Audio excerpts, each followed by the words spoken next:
అందరికీ నమస్కారం అండి. ఈరోజు మనం మంచి రెసిపీ గుంటూరు గోంగూర పచ్చడి ఎలా తయారు చేసుకోవాలో చూద్దాము.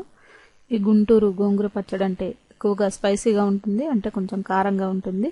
గోంగూర ఒక 7 కట్టలు తీసుకోండి, శుభ్రంగా కడిగి కట్ చేసి పెట్టుకోవాలి. ఎండుమిర్చి ఒక 10-15 తీసుకోండి, ఒక 4-5 పచ్చిమిర్చి తీసుకోండి. ఉల్లిపాయలు ఒక పెద్ద తీసుకొని ఇలా పొడవుగా కట్ చేసుకోండి. మీ ఇష్టం, కావాలంటే చిన్న సైజు కూడా కట్ చేసుకోవచ్చు. ఒక 4 స్పూన్ల ఆయిల్, తాలింపు గింజలు కొన్ని, ఆవాలు కొద్దిగా ఎక్కువగా తీసుకోండి. వెల్లుల్లిపాయ ఒకటి, దీంట్లోనే కరివేపాకు ఒక రెమ్మలు తీసుకోండి. ఉప్పు మీ టేస్ట్కి తగ్గట్టు తీసుకోండి.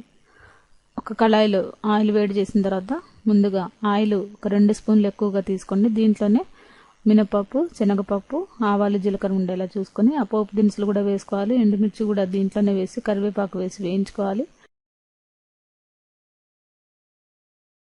కొద్దిగా వేగుతున్న టైంలో వెల్లుల్లిపాయలు కూడా దీంట్లోనే వేసుకొని ఫ్రై చేసుకొని పక్కన పెట్టుకోండి. ఇది తీసిన తర్వాత అదే ఆయిల్లో మనం పచ్చిమిర్చి ఒక 4-5 తీసుకున్నాం కదా, అది కట్ చేసి వేసుకోండి, లేదంటే పేలుతాయి, మనకి ఆయిల్ మొహం మీద పడుతుంది. అలాగే గోంగూరని మనం తీసుకున్న గోంగూరని శుభ్రంగా కడిగి పెట్టుకున్న గోంగూరని ఉడికించండి మెత్తగా ఒక 10 నిమిషాల పాటు. ఇప్పుడు మనం దీంట్లో ఎండుమిర్చి ఫస్ట్ వేపుకొని పెట్టుకున్న వాటిని ముందుగా కొద్దిగా మెత్తగా పౌడర్ లాగా పట్టుకోవాలి. ఇది మనకి కారం సరిపోతుందండి, ఎందుకంటే గోంగూర మనకి ఆల్రెడీ పులుపు ఉంటుంది కాబట్టి. కావాలంటే కొద్దిగా చింతపండు రసం కూడా వేసుకోవచ్చు.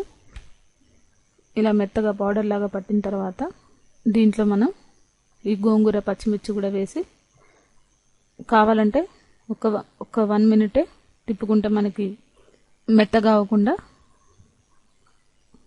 ఉంటుందన్నమాట.